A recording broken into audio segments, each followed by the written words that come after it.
La vida y obra de nuestro Señor Jesús a través de los comentarios del evangelista Marcos. Te damos gracias, Padre, porque en este momento nos permites estar aquí nuevamente para dar este mensaje. Te pido que, mi Señor, que sea, Padre, de bien para mis hermanos, que podamos poner atención, Padre, a lo que nos quieres decir a través de esta palabra, empezando conmigo, Padre, y para cada uno de mis hermanos. Quita cualquier distractor, Padre, en esta mañana para que podamos poner atención de lo que nos quieres hablar, Padre. En el santo nombre de nuestro Señor Jesús. Amén. Y bueno, pues este mensaje le pusimos como título, mi hermano le puso Jesús ante Pilato. Ya hacía el comentario. Y pues yo creo que este es uno de los momentos claves, y lo hemos visto justamente en películas, lo hemos visto a lo mejor cuando leemos la Biblia, justamente cuando es presentado Jesús ante Pilato. Yo creo que para muchos es el momento crucial, por supuesto, en la vida de Jesús, y es muy conocido por muchos, aunque haya personas que son anticristianos o que son de otras religiones, conocen todas estas situaciones. Y ya leímos el texto de Marcos 15, 1, 15, y bueno, pues la semana pasada nuestro hermano Jorge nos habló de la escena donde Pedro negó a Jesús en 3 ocasiones, algo que se ha vuelto común hoy en día, mis hermanos, o sea, no era privativo de la época en ese momento y para Pedro, y pues para muchos creyentes también, incluyéndonos cualquiera de nosotros, ¿no? Que podemos también caer en una situación así, de algo que se puede presentar en cualquier momento, así que la verdad es que hay que tener cuidado con nuestras decisiones, con nuestras acciones, mis hermanos, para no caer en una cuestión de esta que con nuestros actos podamos nosotros negar justamente a nuestro Señor Jesús. Los tiempos actuales también no están muy distantes de lo que ha sido la historia de este hecho muy conocido en la Biblia, como ya lo decía también, y un hombre que junto con los otros apóstoles acompañaron, fíjense mis hermanos, durante sus recorridos, que vio sus obras, sus milagros, que pudo comprobar justamente todo el amor y la piedad que derramaba nuestro Señor Jesús por todas aquellas personas que le querían tocar, que se le querían acercar, que querían estar cerca de Jesús. Él fue testigo de todo eso, Pedro, ¿verdad? Y pues él fue capaz de negarlo. Y no solo una ocasión, fueron 3 veces que Pedro negó justamente al Señor Jesús. Y esto debería de ser una lección justamente, mis hermanos, para todos aquellos que nos decimos cristianos y que pues nadie estamos exentos, mis hermanos, de poder negar al Señor Jesús con nuestro testimonio. Y bueno, el día de hoy vamos a ver que por fin y después de tantas controversias, engaños, artimañas, trampas, que Jesús es presentado ante Pilato. Esta sería la primera audiencia ante este funcionario romano. Voy a dar lectura nuevamente a los textos 1 al 5 que dicen: muy de mañana, habiendo tenido consejo, los principales sacerdotes con los ancianos, con los escribas y con todo el concilio, llevaron a Jesús atado y le entregaron a Pilato. Pilato les preguntó: ¿eres tú el rey de los judíos? Respondiendo él, le dijo: tú lo dices. Y los principales sacerdotes le acusaban mucho. Otra vez le preguntó Pilato, diciendo: ¿nada respondes? Mira de cuántas cosas te acusan. Mas Jesús ni aun con eso respondió, de modo que Pilato se maravillaba de esta situación.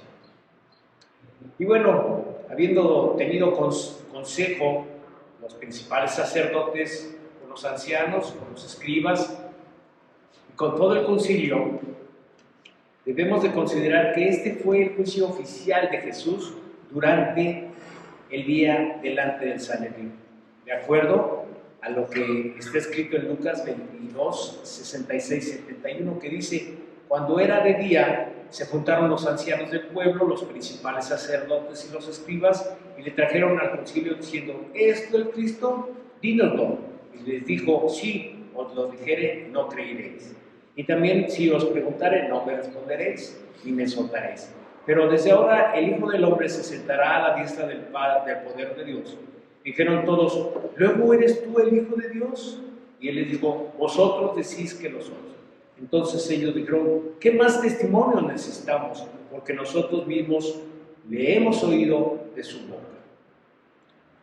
Por lo anteriormente expuesto, el juicio fue llevado a cabo muy de mañana, ya lo habíamos comentado, por una buena razón. Según William Lane Craig, filósofo analítico y teólogo cristiano bautista estadounidense, el detalle de que Jesús fue llevado a Pilato por la mañana es un inicio de la precisión histórica tradicional.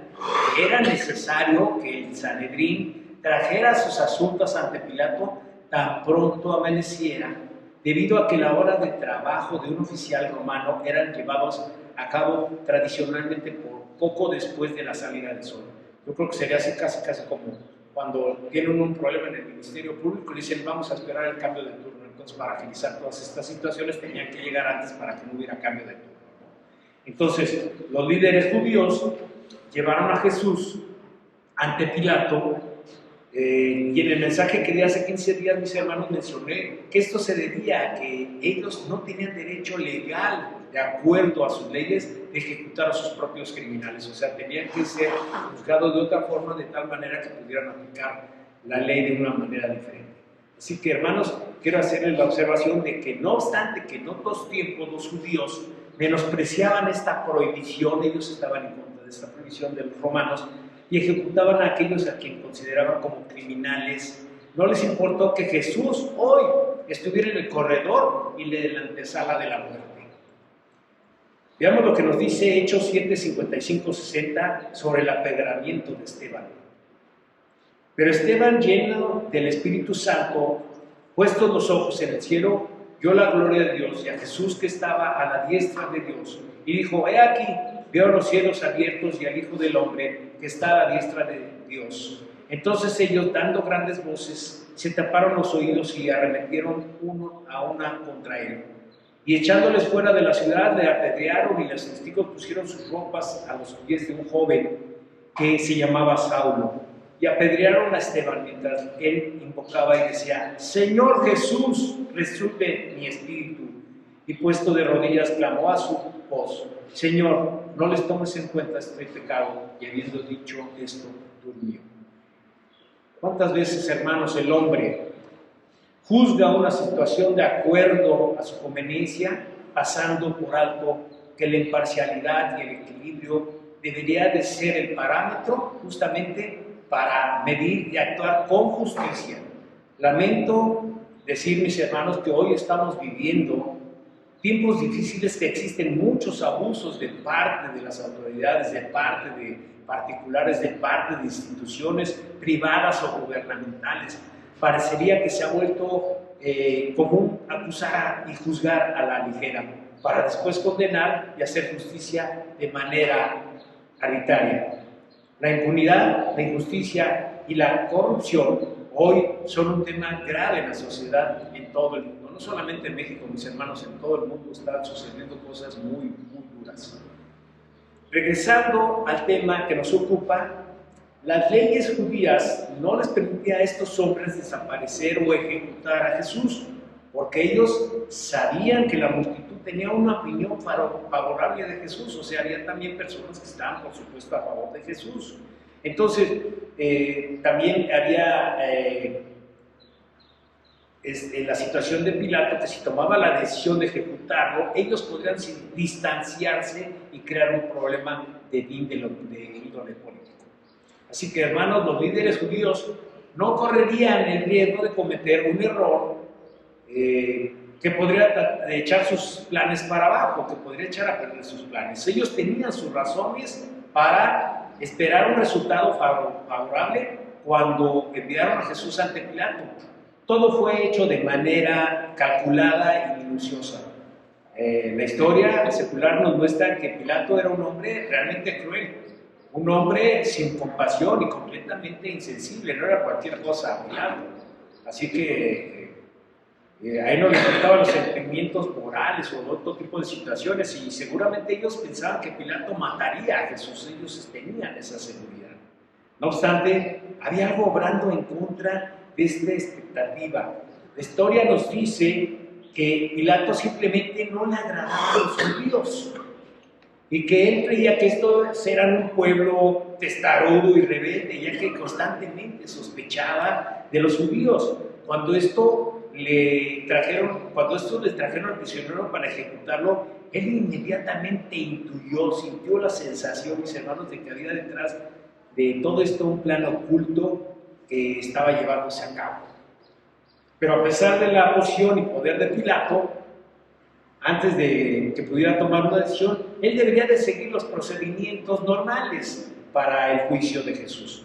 De la misma manera en que todos los romanos lo hacían, había un procedimiento establecido para un juicio criminal, juicios que por principio eran públicos. Entonces veamos cómo se conformaban estos juicios, que eran como protocolos establecidos que se deberían de respetar.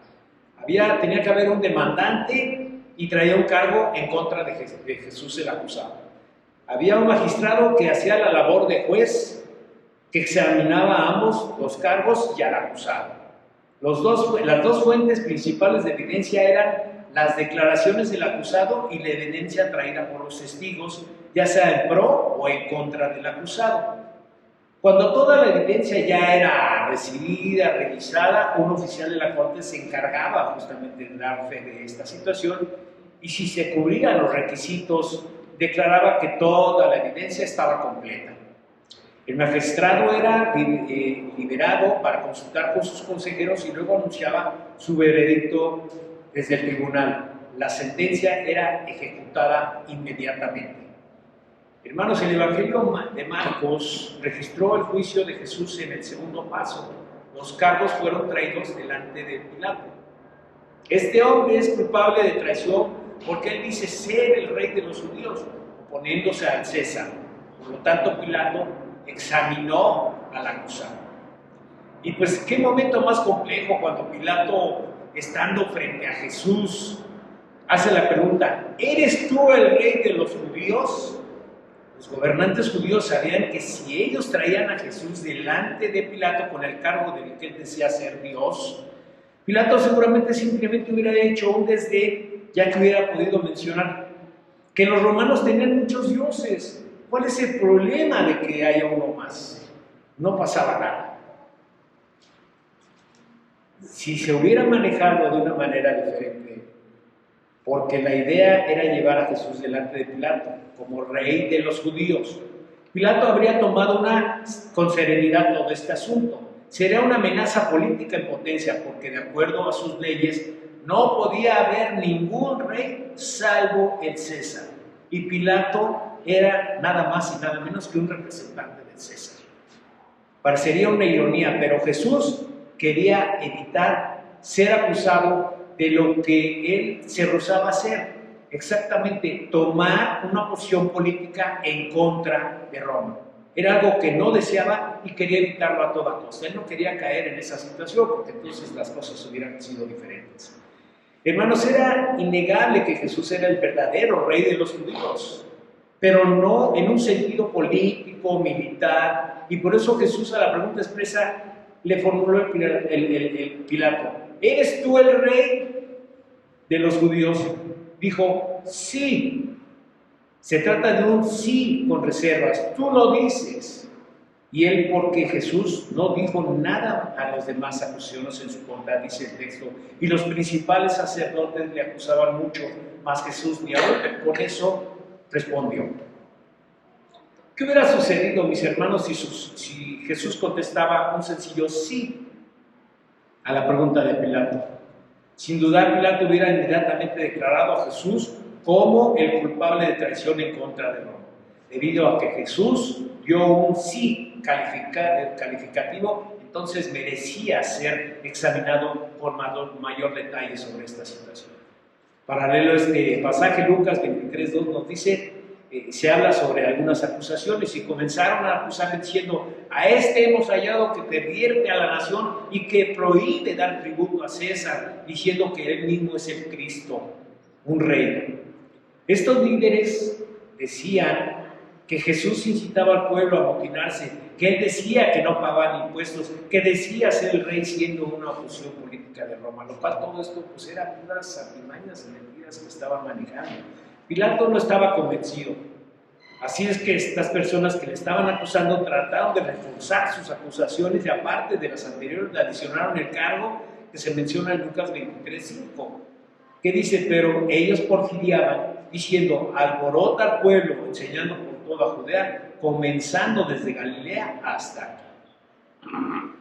La gente que integraba el Sanedrín quizás vieron en el rostro de Pilato una sonrisa que daba muestra de que no estaba tomando con seriedad este momento tan importante para los judíos.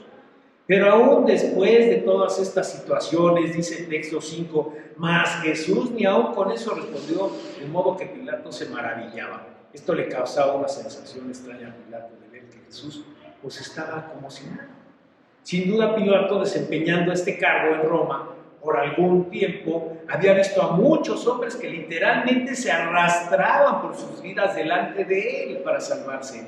Pilato también presenció muchos otros juicios de hombres siendo gobernantes de una provincia romana, pero era evidente que todos estos casos que en el pasado juzgó no tenían punto de comparación con Jesús. Así es que este texto menciona que Pilato se maravillaba.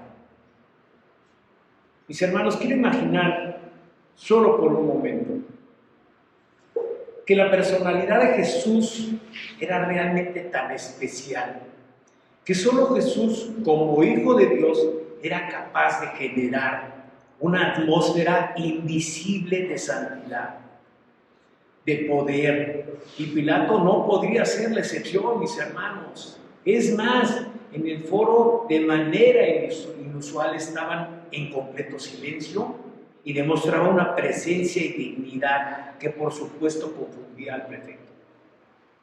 Jesús, el acusado, no tenía ninguna defensa.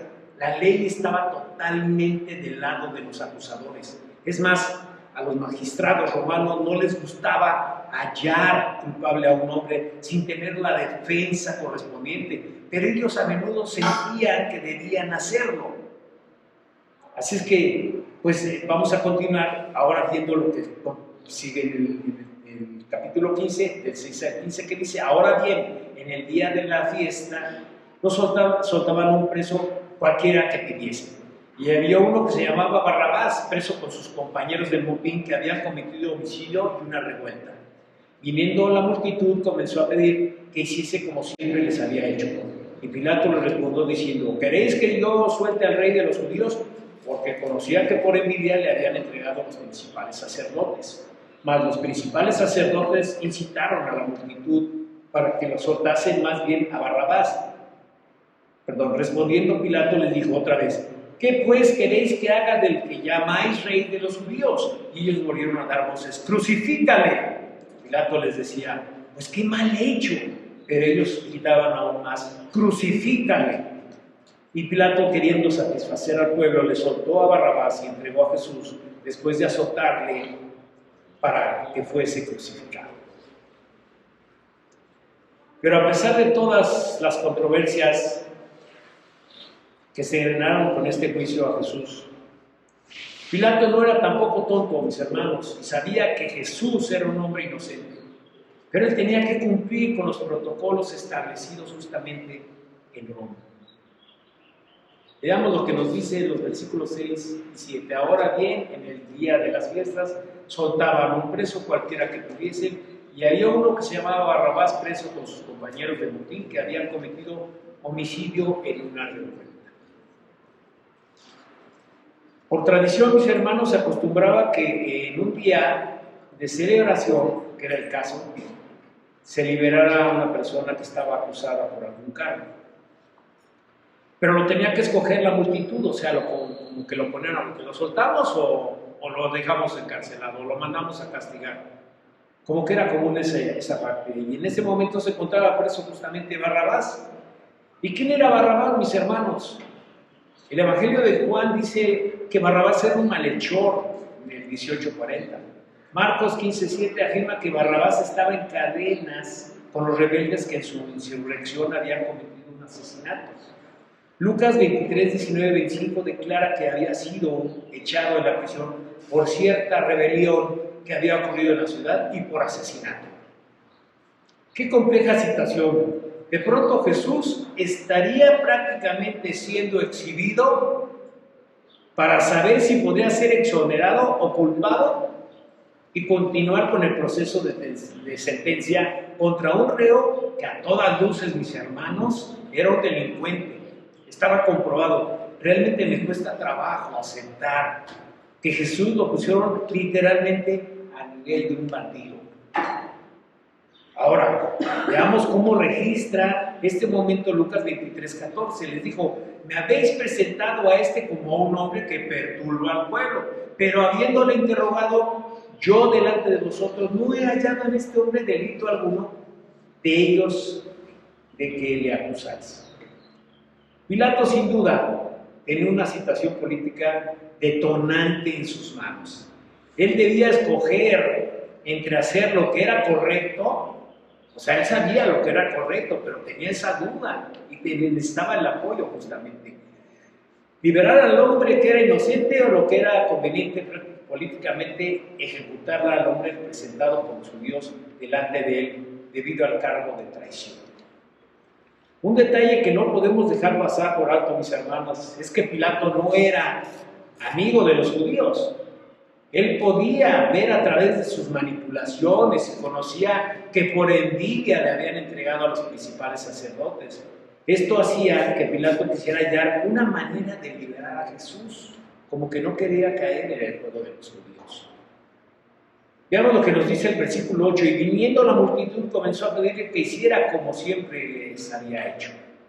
La muchedumbre judía, mis hermanos, estaba conformada principalmente por los judíos de Jerusalén, debido a la mayoría que la mayoría de los peregrinos se encontraban en el campo y no estaban en la ciudad tan temprano.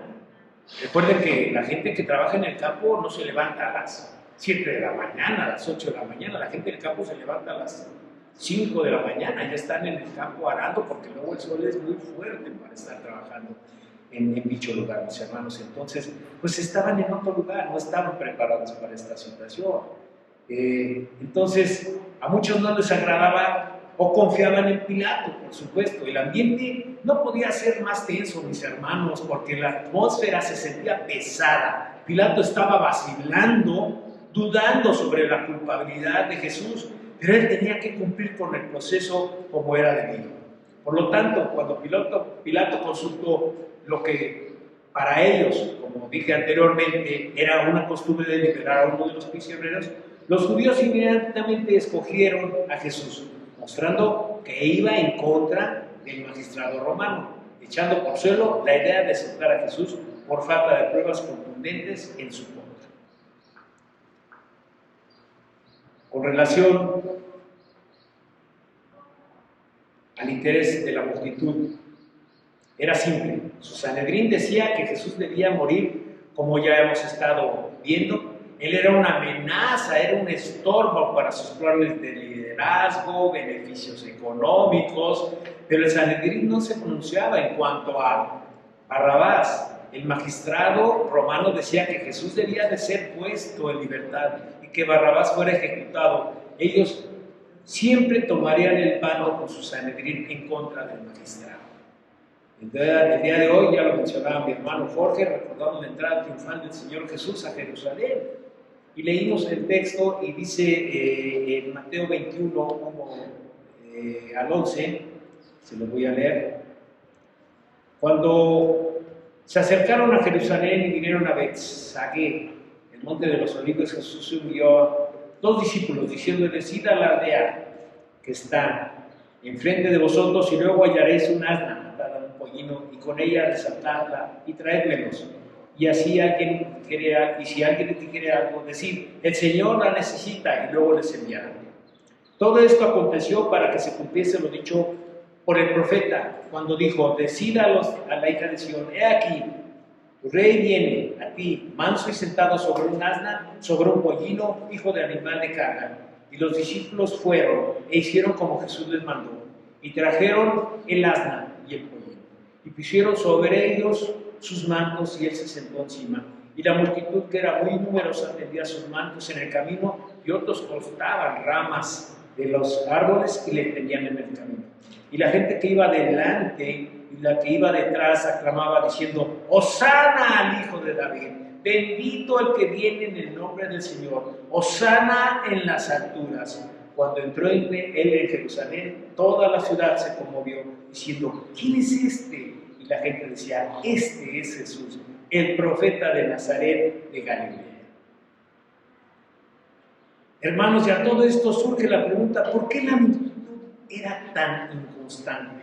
¿Por qué la gente es tan inconstante?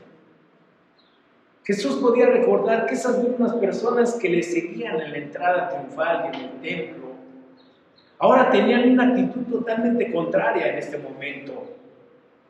Pero es común, por supuesto, que el hombre puede cambiar de opinión, mis hermanos. Ese es un defecto que tenemos los humanos. Por comodidad, por conveniencia, por engaño o simplemente por seguir las corrientes del mundo. Y es válido, porque cada cabeza piensa diferente. Cada cabeza es un mundo. Ya que existen aquellos que tienen muy clara su posición, mis hermanos, aquellos que sin tener el conocimiento concreto, también existen los que sin tener el conocimiento concreto de pronto están involucrados en actos masivos de protesta. Y se suman también los indecisos, que no tienen una convicción clara de saber cuál es su meta principal en la vida y van caminando, deambulando con rumbo desconocido. Atento a toda esta situación estaba Judas, que había traicionado a Jesús. Su plan era muy simple, recordemos que era muy temprano.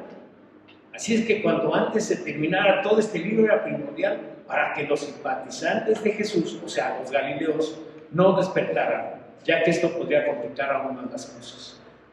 Continuamos en el versículo 9 que dice: y Pilato le respondió diciendo: ¿creéis que yo soy el rey de los judíos? Hermanos, y justo en medio de toda esta reyerta, Pilato creyó que la mejor forma para hacer todo de manera correcta y sin pagar un precio por ello, por su mente pasó la idea de que Jesús podía escapar de la muerte. Claro, todo respetando el procedimiento legal, cumpliendo con las costumbres como ya lo mencionamos. Pilato pensó en sus adentros: si este hombre dijo ser rey y fuera él el más mínimo ofensivo contra Roma, entonces la multitud la amaría. Estos líderes judíos no querían que Jesús salga con libertad, pero la multitud va a simpatizar con él. Era una extraña escena. Un gobernador romano, cruel, despiadado, intentando salvar la vida de un judío, cobraba milagros en contra de los arduos esfuerzos de los líderes judíos y la multitud. El texto 13 dice: y ellos volvieron a darle voces: ¡crucifícale! Mientras tanto, la multitud gritaba eufóricamente y una sola voz: crucifícale, crucifícale, una y otra vez repetían la misma palabra. Pilato estaba convencido de que la multitud liberaría a Jesús, pero sorpresivamente en lugar de ellos escogieron a Barrabás, preso con sus compañeros de motín, lo cual significa que se trataba de terroristas. Barrabás era un verdadero enemigo político de Roma, no un enemigo menor, mis hermanos, no un enemigo común. Los cargos contra él y sus secuaces eran muy graves. No había falsedad en las acusaciones en su contra, como era lo contrario a Jesús. Pilato preguntó: ¿qué pues queréis que haga el que llamáis rey de los judíos? Pilato probablemente esperaba que la multitud estaría satisfecha con un castigo menor, quizás que fuera azotado y ya después se le permitiera salir libre, porque también en algunos casos se practicaba esa situación. Y sin embargo, pues había la posibilidad de que Pilato pudiera tomar esa acción. Sin embargo, no fue el caso, mis hermanos. Así es que finalmente Pilato estaba sorprendido y horrorizado también al mismo tiempo de que ellos gritaban aún más: crucificale. Ya que la multitud rechazó a Jesús, ellos aceptaron a Barrabás, que aunque parezca irónico, este nombre significa hijo del Padre. Él era un terrorista y asesino, por lo que estaban aceptando a un falso hijo del Padre.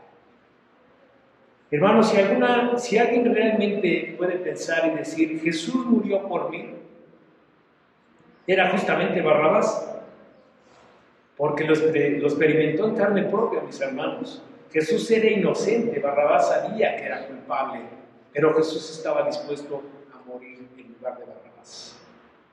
Pilato ahora estaba en una situación peligrosa En cualquier momento se podría salir de control. Toda esta multitud, imaginen mis hermanos, toda esta multitud enardecida había puesto mucha atención y se podría convertir en un gran motivo. Si algo podría causarles grandes problemas con sus superiores romanos, era una revuelta. Así es que de ambas partes, el pueblo y los líderes judíos demandando la muerte de Jesús, el momento no podía ser más tenso, por lo cual debería de tomarse pronto una decisión, por lo que comenzó el proceso de ejecución al enviar a Jesús para azotarle. Finalmente resultó culpable Jesús. No obstante, antes de que Jesús fuera azotado, su condición física, mis hermanos, consideremos esta parte, acusaba una gran debilidad. Podemos asumir que Jesús tenía una buena condición física. Él recorría grandes lugares, caminatas muy largas, tenía buena condición nuestro Señor Jesús. Así es que, pero en la noche anterior a su arresto, debemos de considerar que las cosas fueron cambiando. Hay que ver que los rigores del ministerio de Jesús, viajando a pie a través de Palestina, de no haber sido así, habría evitado cualquier enfermedad física mayor o una constitución de debilidad generalizada. A todo lo que estaba sufriendo Jesús podemos añadir también el horror de ser azotado. Esta era una práctica común en este tipo de eventos. Ellos lo sabían muy bien y conocían cómo actuaba en las situaciones y en el cuerpo de las personas cuando aplicaban estos castigos. El fin era muy sencillo: debilitar a la víctima hasta un estado anterior al colapso y finalmente la muerte. Así es que mientras los soldados romanos azotaban a su víctima con toda su fuerza, las bolas de hierro, las cintas de piel y los huesos provocarían cortes en la piel y los tejidos subcutáneos. Estas heridas eran de gran consideración, mis hermanos. Los azotes a Jesús continuaron por mucho tiempo. Las laceraciones que rasgaron los músculos y provocaron estremecimiento en la carne de que sangran. El dolor y la pérdida de sangre generalmente sientan las bases de un shock circulatorio.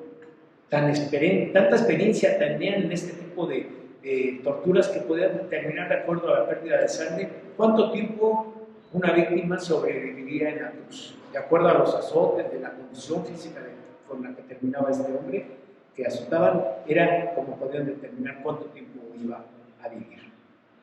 Así es que no es muy difícil detectar que el azote severo contra Jesús, con un dolor intenso y pérdida de sangre, probablemente dejó a Jesús al borde de un shock. Por otra parte, la hematrodosis, recuerden esta palabra, que significa que Jesús transpiraba sangre, hizo que su piel estuviera particularmente sensible. El abuso físico y mental impuesto por los judíos y los romanos, así como la falta de comida, agua, sueño, también contribuyeron a su estado débil. En general, por lo tanto, sin vacilar, antes de ser crucificado, la condición física de Jesús era muy crítica. Después de ser azotado, Pilato dio el dictamen final. Jesús sería sacrificado, sería crucificado. Y al pronunciar esta declaración la manera de morir debería de ser especificada bajo la ley romana, y se podía asumir que Pilato utilizó la forma convencional: irás a la cruz. En hebreo, ibis in crucem, o te entrego a la cruz, id in crucem. Mis hermanos, este tema nos deja una gran lección. Aunque nos decimos amar a Cristo y no decimos ser fieles seguidores, podemos estar negándolo con nuestros actos. Muchos lo vitorearon y luego lo traicionaron y le dieron la espalda. Veamos a Cristo siempre de frente y con verdad. Jesús vivió la experiencia más dolorosa y más fuerte que cualquier ser humano pudiera aguantar en la tierra, mis hermanos, que cualquier ser humano pudiera soportar. ¿Estamos dispuestos a sacrificarnos igual que Él lo hizo con nosotros? Y finalmente, no seamos indecisos cuando decimos amar a Dios. Devolvamos el mismo amor que Él nos dio a nosotros, siendo obedientes y fieles. Damos gracias a nuestro Señor Jesucristo por todo el sufrimiento emocional, corporal y mental que padeció cuando estuvo frente a Pilato. Pero sin duda el mayor mérito de Jesús está en que aún en esta situación complicada jamás pensó ni pasó por su mente en ningún momento en renunciar a la encomienda más importante del Padre, morir en la cruz por toda la humanidad. Oremos. Padre bendito, cuántas gracias te damos, porque Padre, con estas líneas, Padre, estamos viendo justamente todo el amor, todo lo que sintió nuestro Señor Jesús por la humanidad, incluidos nosotros, Padre. Hoy podemos leer estas líneas, Padre, con dolor, con tristeza, sí, ¿por qué no? Pero también con esperanza, Padre. Y también, Padre, para poder hacernos empáticos ante las necesidades que hoy vemos en el mundo, Padre. No permitas que te dudemos ni por un momento seguir sirviendo a tu obra, seguir sirviendo y siguiendo los pasos de nuestro Señor Jesús. Te damos gracias en el precioso nombre de nuestro Señor Jesús el Salvador. Amén.